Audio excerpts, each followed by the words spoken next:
Hello friends, welcome to Suhani's tutorial. आज के ज़माने में सभी कुछ डिजिटलाइज हो चुका है। जैसे अगर आपको गैस बिल भरना हो, आपको खरीदारी करनी हो, आपको शॉपिंग करनी हो या आपको अपने बैंक का स्टेटमेंट देखना हो, सभी कुछ ऑनलाइन हो जाता है।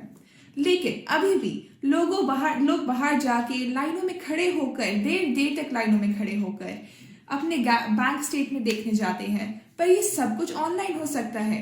आज के ज़माने में तो कंप्यूटर एक बिल्कुल बेसिक चीज़ हो चुकी है। क्या आपके पास फ़ोन है? मुझे लगता है आपके पास होगा ही। फ़ोन भी कंप्यूटर के मायने ही है। लेकिन कभी कभार जब कंप्यूटर हमारे पास रखा जाता है तो हम थोड़ा घबरा जाते हैं कि हम इसका इस्तेमाल करना आता होगा या नहीं, या इसका प्रयोग हमको ढंग से आता होगा या नहीं। लेकिन अगर हम थोड़ी सी कोशिश करेंगे और थोड़ा सा टाइम डेडिकेट करेंगे तो ये बहुत आसान सी तरीके से हम कंप्यूटर को चलाना सीख सकते हैं। तो चलो आज सरल और आसान भाषा में कंप्यूटर का इस्तेमाल सीखते हैं। कंप्यूटर के कई सारे टाइप हो सकते हैं। जैसे ये आईफोन है, इसको फोन भी कहलाया जाता है। ये टैबलेट या फिर आईपैड है, और ये लैपटॉप है, और ये डेस्कटॉप है। फोन के अंदर आप देख रहे हैं कि इसका स्क्रीन थोड़ा छोटा होता है और ये कुछ ज्यादा ही पोर्टेबल होता है। पोर्टेबल मतलब ये एक जगह से दूसरी जगह से आराम से ट्रांसपोर्ट हो सकता है। आईपैड या टैबलेट ये भी बहुत पोर्टेबल होता है, पर ये आईफोन से ज्यादा बड़ा होता है। और हमारा लैपटॉप ये सबसे ज्यादा पावरफुल डिवाइस होता है, और जैसे आप देख रहे हैं इसके अंदर ऑलरेडी एक इनबिल्ट कीबोर्ड होता है। इसके अलावा हमारे पास एक ब्लूटूथ कीबोर्ड भी हो सकता है और एक ब्लूटूथ माउस भी हो सकता है। हमारे काफी और कंपोनेंट्स हैं। जैसे ये है हमारा डोंगल, इसको हम लैपटॉप से कनेक्ट कर सकते हैं एक यूएसबी केबल से। ये यूएसबी केबल एक भाग इसका इसमें कनेक्ट होता है और दूसरा भाग इसका यूएसबी पोर्ट में कनेक्ट होता है। हमारे पास काफी और कंपोनेंट्स हैं, पर इनका यूज होता है स्टोरेज के लिए। ये काफी सारी लार्ज फाइल्स को एक हिस्से में स्टोर कर सकते हैं। जैसे इसको कहते हैं हार्ड ड्राइव। ये भी सेम यूएसबी केबल से इसमें कनेक्ट हो सकता है। और इसको कहते हैं पेन ड्राइव। पेन ड्राइव भी इसके अंदर कनेक्ट हो सकता है। ये ऑलरेडी यूएसबी पोर्ट बना हुआ है, इसमें कोई केबल की जरूरत नहीं होती है। तो देखते हैं आपकी पेन ड्राइव लैपटॉप में कैसे काम कर सकता है। सपोज आपको अपने लैपटॉप में किसी पेन ड्राइव या किसी हार्ड ड्राइव को इंसर्ट करना है, तो उसके लिए पहले आपको एक नोटिफिकेशन आएगी। अब मैं अपनी पेन ड्राइव इंसर्ट कर रही हूँ लैपटॉप में और देखते हैं क्या नोटिफिकेशन है। ये रही नोटिफिकेशन। अब इसको क्लिक करेंगे तो हमारे पास 3 ऑप्शन आएंगे। पहला, कन्फिगर, मतलब उसको चेंज करना है उसकी स्टोरेज सेटिंग्स को। दूसरा, अगर आपको उसको ओपन करना है अपने फाइल्स के अंदर। और तीसरा, कि कोई एक्शन टेक नहीं करना है। अगर आपकी ये 3 आने वाली हैं, आप इनमें से कोई भी सेलेक्ट कर सकते हैं।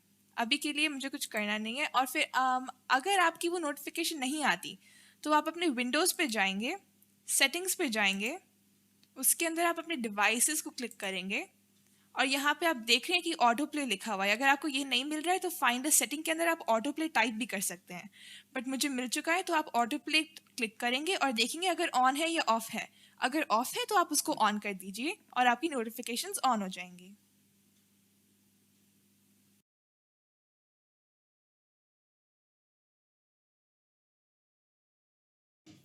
तो जैसे मैंने आपको पहले बताया था, ये हमारे पास है ब्लूटूथ कीबोर्ड और ये हमारे पास है ब्लूटूथ माउस।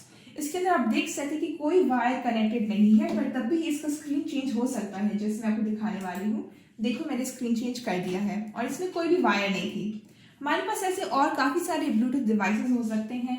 जैसे ये है हमारे पास ब्लूटूथ हेडफोन्स और ब्लूटूथ स्पीकर। ये स्पीकर अगर आप फोन या किसी और डिवाइस से कनेक्ट करें तो इसको वॉल्यूम एम्पलीफाई कर देता है। और हमारे पास ये है हमारे पास हेडफोन्स। इनको हम अपने सर पे लगा सकते हैं। जैसे आपको पता है, आपको दिख रहा है कोई वायर कनेक्टेड नहीं है, और तब भी हम इस पे आराम से गाने सुन सकते हैं। अब हम और लर्न करते हैं about personalising your desktop. And operating system on your computer are highly customisable, making it easy to personalize या फिर your experience to be more suited to everything that the way you work and your personal taste like images and colors। तो अब देखते हैं कि अपने laptop को कैसे पर्सनलाइज करते हैं और कैसे कस्टमाइज करते हैं।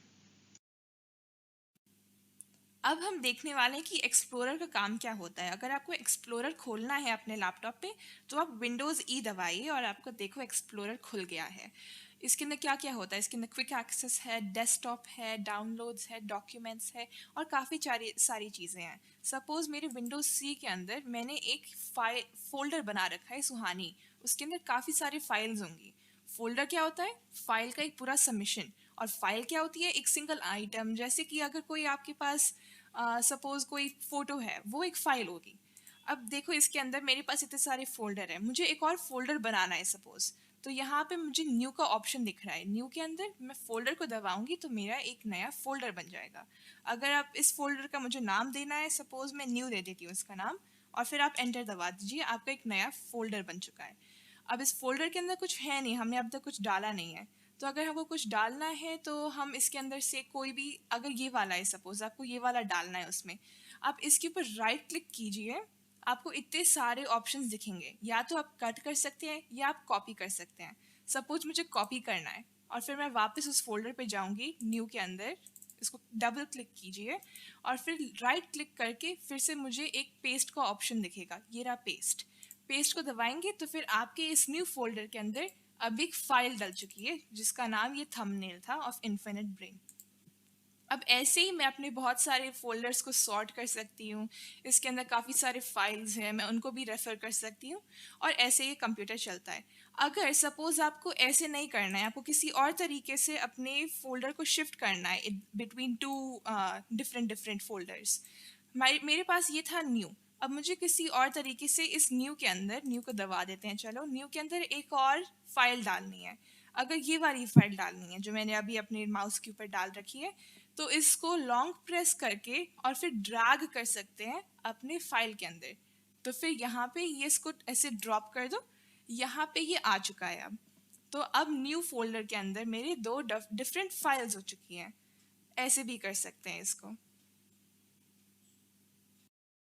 अब हम और लर्न करते हैं अबाउट पर्सनलाइजिंग योर डेस्कटॉप।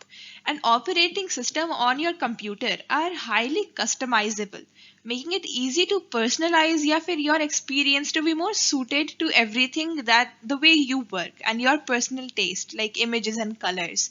तो अब देखते हैं कि अपने लैपटॉप को कैसे पर्सनलाइज करते हैं और कैसे कस्टमाइज करते हैं। सपोज अब आपको अपने कंप्यूटर को पर्सनलाइज करना है या कस्टमाइज करना है, उसके लिए आप एक बार विंडोज़ दबाइए, सेटिंग्स पे जाइए, वहाँ पे आपको ये पर्सनलाइजेशन का ऑप्शन दिखेगा, उसको दबाइए। उस पर काफ़ी काफ़ी सारे ऑप्शंस होते हैं। सपोज बैकग्राउंड है, बैकग्राउंड के अंदर ही आपके पास तीन ऑप्शन होते हैं, या तो आप अपना बैकग्राउंड पिक्चर लगा सकते हैं, सॉलिड कलर लगा सकते हैं या स्लाइड शो। अब इन तीनों को एक बार ही ढंग से देखते हैं। पिक्चर के अंदर क्या क्या हो सकता है? मैं उस बैकग्राउंड को अपने किसी और डिफ़ॉल्ट पिक्चर के अंदर दिखा सकती हूँ। सपोज़ ये वाला देखो, मेरा बैकग्राउंड चेंज हो गया है। या आप अपने कोई पर्सनल फ़ोटो को ब्राउज़ कर सकते हो अपने फ़ोल्डर या फाइल के अंदर। अब अगर आपको पिक्चर नहीं चाहिए, आपको कोई सॉलिड कलर चाहिए, सॉलिड कलर के अंदर भी आप कलर चेंज कर सकते हो। जैसे अभी ब्लैक हो रखा है, आप इसको रेड कर सकते हो या फिर कोई और कलर कर सकते हो। स्लाइड शो के अंदर क्या होता है? स्लाइड शो के अंदर अगर आपके पास काफ़ी सारे पिक्चर्स हैं तो आप उसको एक ऑर्डर में अरेंज कर सकते हो। जैसे मैंने यहाँ पे चेंज पिक्चर एवरी 30 मिनट का रखा है, आप उसको 1 मिनट, 10 मिनट, 1 आवर सब कुछ कर सकते हो और उसको शफल ऑन और ऑफ भी कर सकते हो। उसके अंदर आपको स्लाइड शो बनानी होती है आपकी मनपसंद पिक्चर्स की। अब हम कलर्स पे आ जाते हैं। कलर्स के अंदर आपकी ये जो थीम है या आपके जो सारे के सारे लाइट और डार्क मोड है, मेरे अभी लाइट मोड का रखा है, बट अगर आपकी आंखों पे स्ट्रेन पड़ता है तो आप उसको डार्क मोड में भी शिफ्ट कर सकते हो। देखो अब डार्क मोड ऑन हो चुका है। मैं वापस लाइट मोड पे कर देती हूँ बिकॉज ये सिर्फ एक ट्यूटोरियल है। तो अब वापस लाइट मोड पे हो गया है। अब no now choose your accent colour. Suppose अभी मेरा ये ब्लू है ना, मुझे अगर रेड करना है, ये वाला रेड करना है, तो मैं नीचे जाऊंगी, देखो मेरा विंडोज़ का बटन अभी थोड़ा रेड हो रखा है और सारे के सारे जो मेरे आइकन्स थे वो भी थोड़े रेड हो चुके हैं। सपोज मैं पिंक कर दूं इसका कलर, मैंने पिंक कर दिया। अब इसके सारे के सारे पिंक हो चुके हैं, सारे आइकन्स के कलर्स। ये होते हैं कस्टम कलर्स या फिर एक्सेंट कलर्स। अब अगर आपको थीम्स चेंज करनी है, अगर आपको थीम चाहिए कि किसी चीज़ के साथ, मतलब आपको बैकग्राउंड भी मिलेगा और आपको कोई एक्सेंट कलर भी मिलेगा। जैसे ये फ्लावर थीम है, फ्लावर थीम को देखेंगे तो मेरा देखो बैकग्राउंड चेंज हो गया है और जो मेरा विंडोज़ का ऑप्शन था उसके अंदर सारे के सारे आइकन्स इस कलर के हो चुके हैं। ये थीम्स आपको लैपटॉप के अंदर ऑलरेडी मेड बनी होती है, बट आप उनको कस्टमाइज भी कर सकते हो, मतलब आप चेंज भी कर सकते हो अपना बैकग्राउंड या आपकी एक्सेंट थीम्स। अब टास्क बार के अंदर मैंने ये नीचे आप देख रहे हो, इसको टास्क बार बोलते हैं। आप इसकी लोकेशन चेंज कर सकते हो। अभी ये बॉटम पे है, अब मैं इसको टॉप कर सकती हूँ। देखो मेरे सारे के सारे एप्लीकेशंस या जो कुछ भी होंगे वो सारे टॉप में आ चुके हैं। ये आप तब यूज़ कर सकते हैं जब आप किसी एप्लीकेशन में काम कर रहे हैं जिसके अंदर नीचे जो चीज़ें हैं उनके सारे कंट्रोल्स नीचे होते हैं और आपको टास्क बार ऊपर चाहिए होता है। आप इसको राइट और लेफ़्ट भी कर सकते हैं। देखो राइट हो चुका है और अब वापस मैं बॉटम पे ले आती हूँ। अब इसको सब कुछ चेंज हो सकता है, ये लेफ़्ट भी हो सकता है। नाउ अब ये ही है इसके अंदर कस्टमाइजेशन के लिए।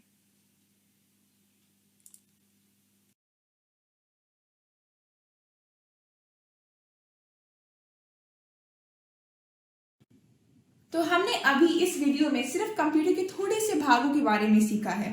अभी हम काफी और वीडियोस देखने वाले हैं और कंप्यूटर की और डिटेल में जाने वाले हैं। So stay tuned for more and thank you so much for watching. Do subscribe and like this video.